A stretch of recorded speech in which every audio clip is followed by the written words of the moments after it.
Chahut chez les Farfallons. Une histoire de Pascal Edelin, illustrée par Frédéric Pillot. Les personnages: Mirliton, Trompette, Baryton le grand chef, le Crobold. Quel raffut! Le Crobold n'en peut plus des Farfallons et de leur chahut. Il veut les faire taire pour de bon. Mais c'est compté sans Trompette et Mirliton. Une douce lumière baigne la forêt en ce matin printanier. Les abeilles butinent, les papillons papillonnent. Et les Farfallons? Quelle activité! Ils chantonnent, fredonnent, accordent leurs instruments. Tous se préparent pour la ronde du soleil. Tous? Pas tout à fait. Assis sur un champignon, Mirliton et Trompette rouspètent. Impossible de participer, ils disent que je joue faux. Et moi que je fais pleuvoir, mais ce n'est pas vrai. Trompette se penche vers Mirliton et chuchote. Psst, tant pis, on va quand même jouer quelques notes. Bloing! Couac! Pouette! Hélas! À peine Mirliton et Trompette se mettent-ils à jouer que des petites gouttes de pluie commencent à tomber.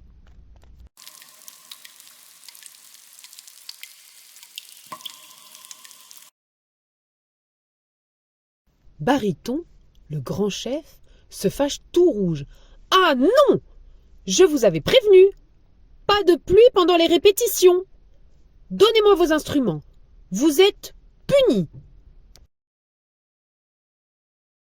La mine renfrognée, les deux amis obéissent et s'en vont à l'écart, près de la source blanche.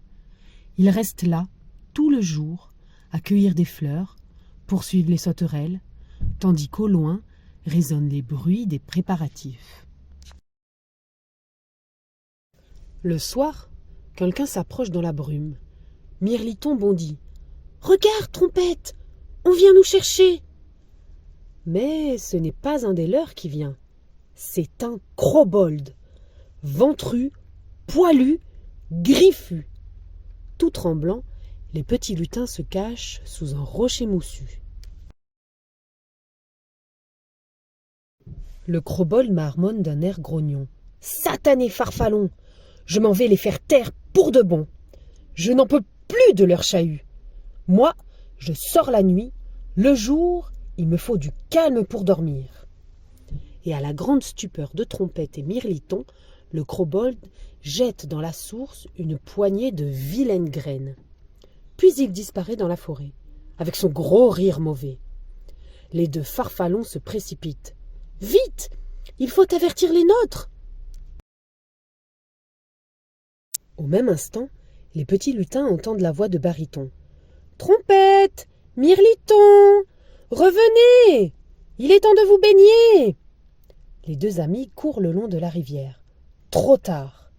Les Farfallons sont déjà tous dans l'eau à prendre leur bain de lune. Mirliton hurle affolé. « Arrêtez! L'eau est ensorcelée !»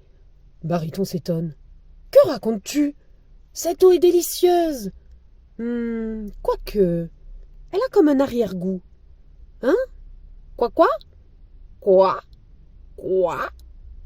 Catastrophe!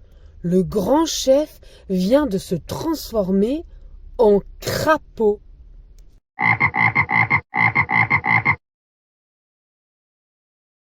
Et un, puis deux, puis trois. Bientôt, c'est toute une armée de crapauds qui pataugent dans l'eau. À les voir ainsi, avec leurs yeux globuleux et leurs visages boutonneux, Mirliton et Trompette sont pris d'un irrésistible fou rire. Furieux, leurs compagnons ensorcelés se ruent sur eux. Quoi? Trompette et Mirliton s'écrient.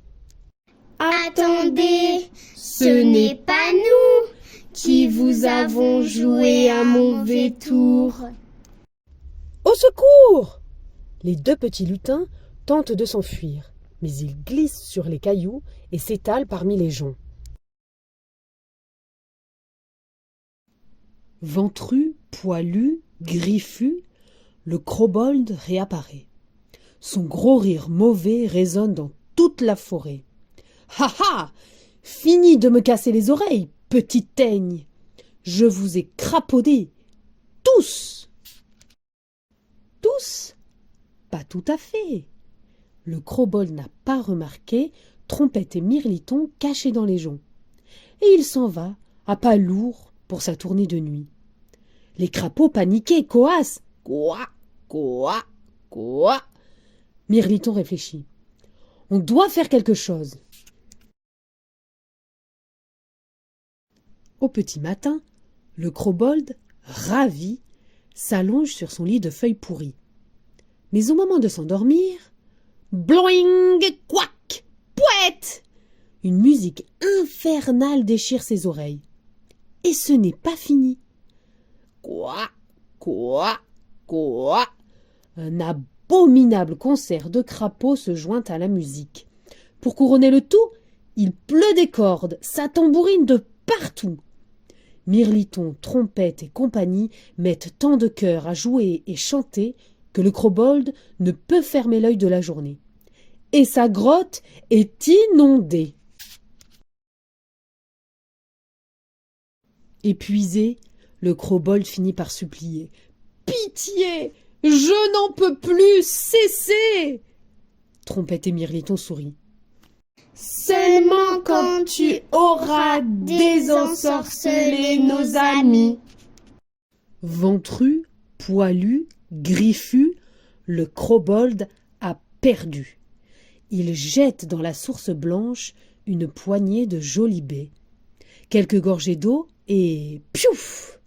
Les farfallons sont délivrés. Il pleut sur la forêt. Quelle activité! Tous les farfallons dansent la ronde de la pluie. Tous? Mais oui! Mirliton et Trompette sont enchantés. Ils n'ont jamais aussi bien joué. Fin.